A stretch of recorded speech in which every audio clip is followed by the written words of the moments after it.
অনেকদিন পর আবার বাসার পাশে সেই মেলাটায় গেলাম। যাওয়ার একটাই কারণ যে বলেছিলাম না একটা স্টল আমার খুব পছন্দ হয়েছে। ওখান থেকে অনেক কিছু কিনবো। কিন্তু বাসার কাছে হলে কি হবে? এই সময় করে যাবো, কিনবো এই সময়টাই হচ্ছে না। তো এই সময় করতে, করতে অনেক দেরি হয়ে গেল। তো ভাবলাম কালকে যাই। তো গতকাল সবাই মিলে গেলাম যেয়ে এই স্টলটাতেই গিয়েছি। কারণ আমি এখান থেকেই কেনাকাটা করব। আর কেনাকাটার উদ্দেশ্যে গেলে অনেক কিছু দেখার থাকে, দেখে শুনে কিনতে হয়।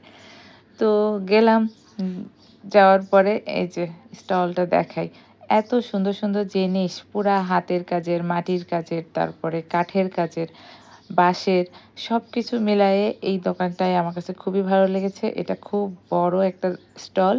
আর এই দেখেন বাঁশের তৈরি সুন্দর ট্রে, মানে সার্ভিং ট্রে গুলা এত কিউট। আমার তো মনে হচ্ছিল মেলা থেকে সবকিছু কিনে নিয়ে আসি। কিন্তু এত তো আর কিনতে পারব না।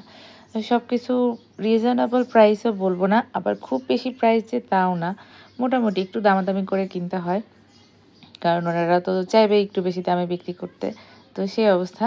গলা মনে হচ্ছে একটু ঠান্ডা লেগেছে। যাই হোক, ইগনোর মাই ভয়েস। এই যে এই কাপড়ের ব্যাগগুলা, তারপরে যে ঘরে টানানো অনেক সুন্দর, সুন্দর শো পিস। আমার ননদ কয়েকটা শো পিস নিয়েছে। আর এই যে চুড়ি-টুড়ি তো আগেও দেখাইছি, আবারও দেখাইলাম। এখান থেকে আমি কানের দুল চুড়ি নিয়েছি। আর এই দেখেন ম্যাট, প্লেসম্যাট অনেক কিছু আছে। আর শো পিসের তো অভাব নেই। তো আমার কাছে ভীষণ ভালো লেগেছে মাটির জিনিসগুলা। আগের দিন দেখে এসেছিলাম ফ্রাই প্যান। আর ওই ফ্রাই প্যানটা কেনার উদ্দেশ্যেই আজকে যাওয়া। তারপরে কি হলো, ফ্রাই প্যান কিনতে যেয়ে দেখি ফ্রাই প্যান প্রায় শেষের দিকে। আর ২-৩ টা ফ্রাই প্যান আছে। মানে খুব যে একটু বেছে, বেছে নিবো সেই উপায় নেই। এই মেলাটা বোধহয় পহেলা বৈশাখের ১-২ দিন পরেই শেষ হয়ে যাবে। এরা নাকি বৈশাখ উপলক্ষেই করেছিল একটু আগে।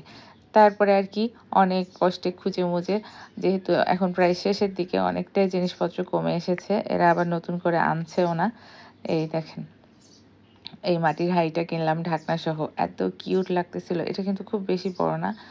১ পট মানে ছোট ১ পট চালের ভাত-টাত হবে। কিন্তু এটা আমি অন্য কাজে ইউজ করব। মানে টেবিল সাজানোর জন্য। খুবই সুন্দর এটা। আর এই যে একটা ছোট প্লেট, মানে হাফ প্লেটের মতো। এটার উপরে কিছু দেয়া যাবে। আর এই বোলটা নিয়েছি। এই বোলটা খুবই ভালো লেগেছে। ভাত বা খিচুড়ি বা পোলাও বা পান্তা ভাত সার্ভ করা যাবে। তো আমি ওই উদ্দেশ্যেই নিয়েছি। খুব ভালো লাগতেছিল। মাটির জিনিস দেখলেই আমার খালি কিনতে ইচ্ছা করে। খুবই পছন্দ। আর এই যে হচ্ছে আমার সেই ফ্রাই প্যান।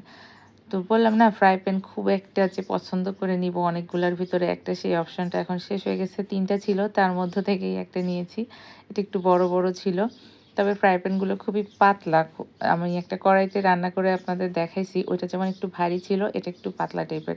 খুব টেনশন হচ্ছিল, বাট আপনারা অবশ্যই দেখেছেন সেদিন লাইভে। এটা দিয়ে আমি হচ্ছে উম ঢেঁড়স ভাজি করেছি, এটা ফাটেনি। তারপরে ডিম ভাজিও করেছি, ওই ভিডিওটাও যাবে। কিন্তু খুবই ভালো ফ্রাই প্যানটা, মানে আমি প্রশংসা না করে পারছি না।